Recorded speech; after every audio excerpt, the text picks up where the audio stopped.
So foreign కంట్రీస్కి కాకుండా మన దేశంలోనే మనం కష్టపడి చదివి ఇక్కడే జాబ్ సంపాదించి పక్క గవర్నమెంట్ జాబ్ రావాలి, ప్రైవేట్ జాబ్ రావాలని కాదు, జాబ్ అదే రావాలని కాదు, మన కాళ్ళ మీద మనం నిలబడి మనం సొంతంగా ఎండ్ చేసుకోగలిగితే చాలు. అండ్ 10th క్లాస్ ఎంతమంది ఉన్నారు సార్ ఇప్పుడు? 10th క్లాస్ వెళ్ళా 28. అండ్ నేను 10th క్లాస్ చదివేటప్పుడు మాకు ఫేర్వెల్ పార్టీ ఉండేది. అప్పుడు మా హెడ్ మాస్టర్ హనుమంతరావు సార్ ఉండే. సార్ చెప్పారు మన స్కూల్కి ఈసారి మండల్ ఫస్ట్ రావాలి అంతే అని.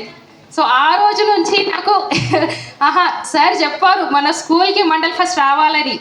ఎక్కడ మనం మంచి చదవకపోతే సార్ చెప్పిన మాట నిలబెట్టుకోలేమోనని కష్టపడితే మండల్ ఫస్ట్ రాలేదు, but we get mandal second. అప్పుడు మన మండల్కి మన స్కూల్కి మండల్ సెకండ్ వచ్చింది.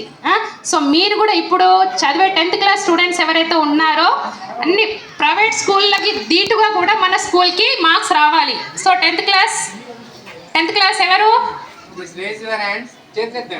వింటున్నారా? ఈసారి 10th క్లాస్లో మిగతా స్కూల్స్ కంటే కూడా మన స్కూల్ వాళ్ళకి టాప్ మార్క్స్ రావాలి.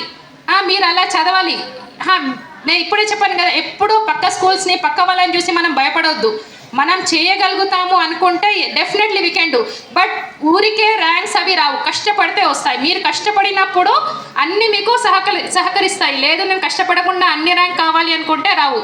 సో కష్టపడండి. అండ్ నెక్స్ట్ 20 years తర్వాత కూడా మీ వాళ్ళు అంతమంది కూడా ఈ స్టేజ్లో ఉండి నేను ఈరోజు టీచర్ అయ్యాను, నేను డాక్టర్ అయ్యాను అనే స్టేజ్కి మీరు రావాలి.